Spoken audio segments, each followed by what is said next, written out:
Hi everybody, welcome back to the Vial and the Veil Apothecary. Today what we're working on is a follow-up to our little spell jar from last week. This was Lilith's Lantern.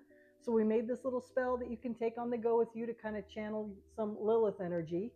But today we're going to make two of the other goddesses. So we are going to make a Persephone spell jar, and we're going to call that one Persephone's Breath.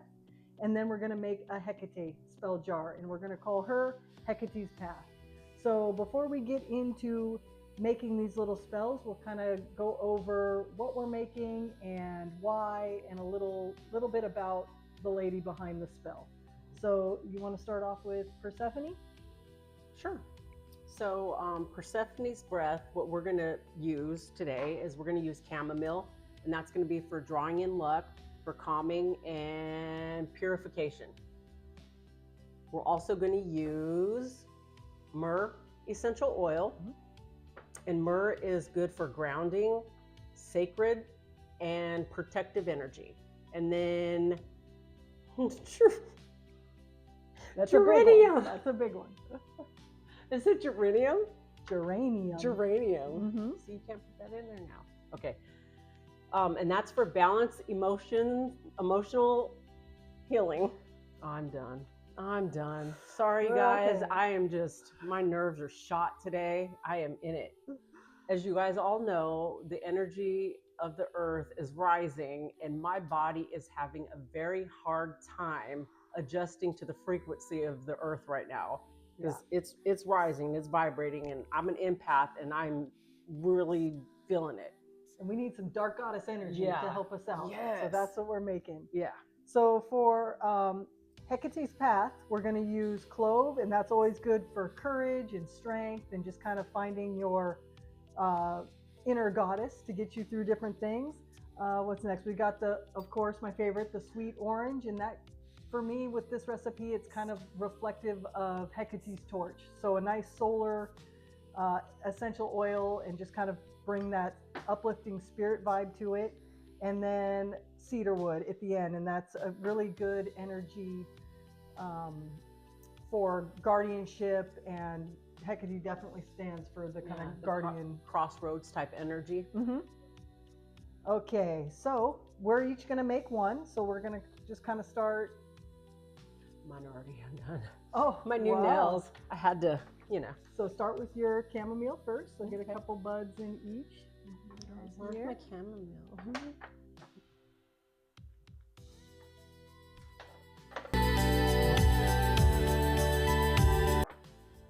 So the other day, while we were sitting on the lanai, we came up with this because we were talking about dreams we were having, and we were having these just, what do you call them, back and forth? Yeah. Communication. Brainstorms. I can't remember brainstorms. We were brainstorming about what we could do, and these two came up to us after we did Lilith's Lantern, and we got a book out and we started reading through it. Well, Shani started reading it. I don't like reading very well. I listen to stuff on YouTube, but she reads. So she was reading me the passages of Persephone and Hecate, and it just really resonated with Shani and I's friendship, being besties. And I feel like I mirror Persephone. Sorry, I'm getting distracted. I'm trying to do two things at once on whatever. So Persephone's energy, she was pulled down by Hades to the underworld. So she basically is in the underworld and the above world. And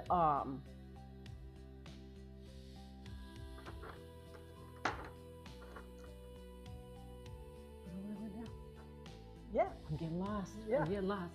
Excuse me. So Persephone got pulled down to the underworld. Oh, yeah. Her mom, Demeter, was heartbroken and just beside herself without her daughter.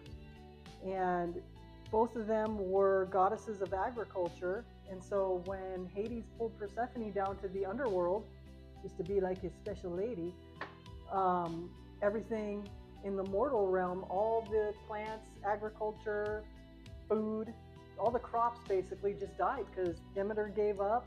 She didn't have Persephone by her side, and it was just kind of a really sad thing.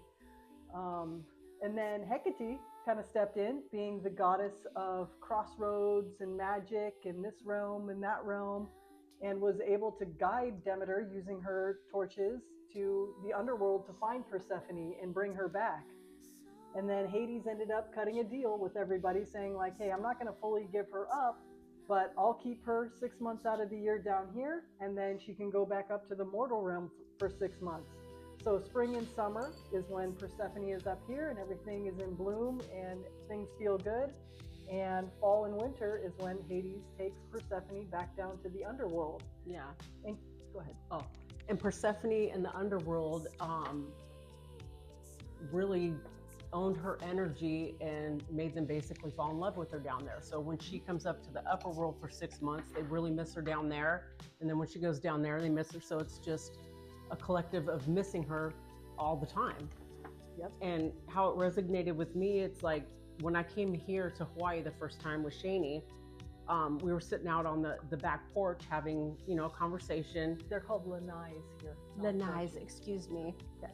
So we were sitting out on the lanai, and I realized, because I am not comfortable with channeling, but it comes through me sometimes, and sometimes it overwhelms me and takes over, and I don't really know how to control it.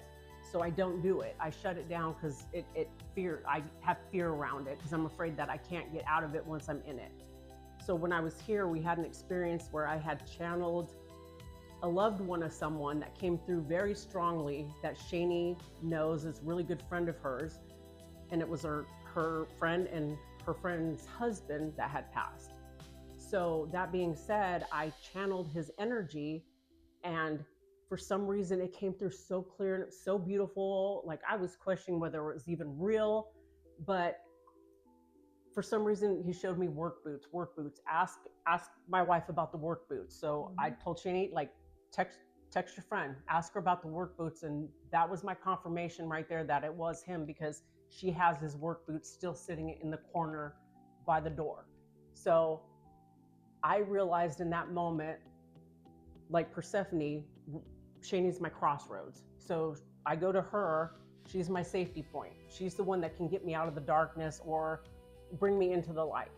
So I think for her and me, it's a very good combination of the two, because of what Hecate represents for Persephone and what Persephone needs in order to fulfill her prophecy or whatever it is. And now I got to go back to counting. So excuse me, you want to take over speech? Yeah, no, I think you pretty much covered it. And the dark goddesses, even the name dark goddess kind of brings up some negative connotations, and I don't think we really got into explaining Lilith very well. But they're not. They just own who they are and what they stand for and what they do, and it's a lot of mythology involved, but none of it is negative.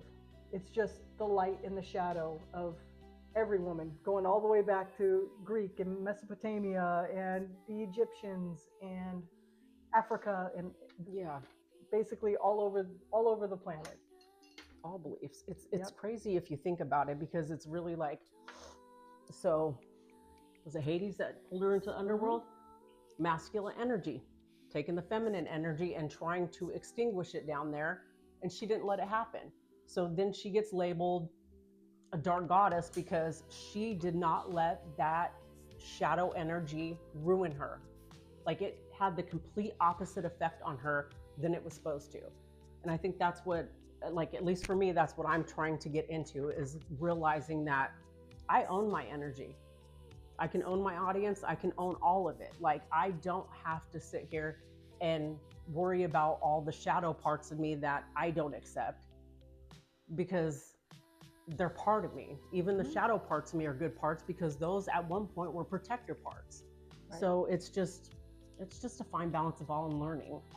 And that's why I'm super happy and proud to be here with Shani because of this, because she allows me the strength and bravery to step out aside and actually trust my intuition and use it, because I know she got my back. I know she will never let something bad happen to me. You can follow my torch. Thank you. You can use my breath. Thank you. I don't know if you want to, but sure.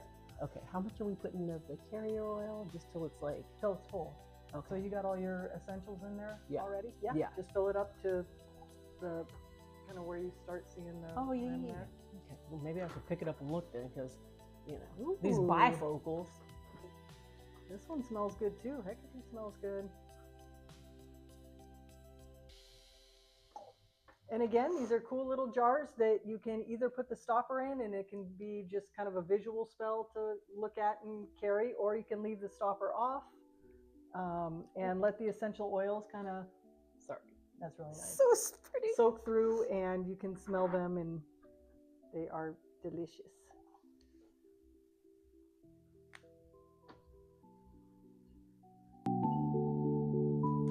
And I always resonate with the shadow side of people because for some reason, not for some reason, when I was growing up, it was just my safety mechanism to see the dark in everybody in order to keep myself safe growing up.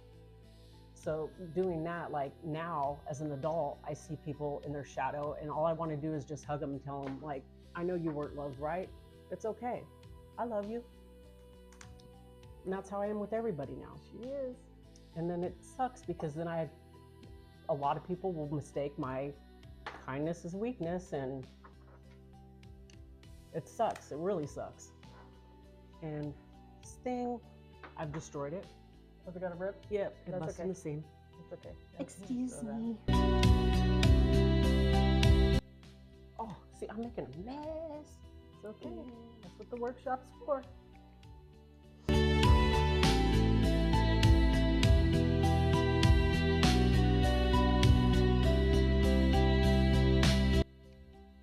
Okay, we've got all our ingredients in. So the essences of both the ladies are in their little spell jars. So they're getting capped up and we will put them on the Etsy shop. And you know what? We should make a little set where you can buy all three of them. Oh, We should make a yeah. collie one. Yeah. Like there's a lot of really cool goddesses that we can make. So Yeah. all right. Thanks for watching. Thanks for watching.